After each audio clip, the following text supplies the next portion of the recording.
夜更かし雑学カフェへようこそ。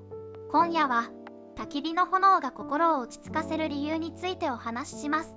ゆらゆらと揺れる炎をただぼーっと眺めてしまう、そんな経験はありませんか？あの炎の揺らぎは F 分の1揺らぎと呼ばれる自然界のリズム、心臓の鼓動や波の音と同じで、人の脳をリラックスさせる効果があるんです。太古の昔から火は温かさと安全を与えてくれる存在でした。だから私たちは炎を見ると本能的に安心するのかもしれません。今日も一日頑張った心をそっと温めてあげましょう。それではおやすみなさい。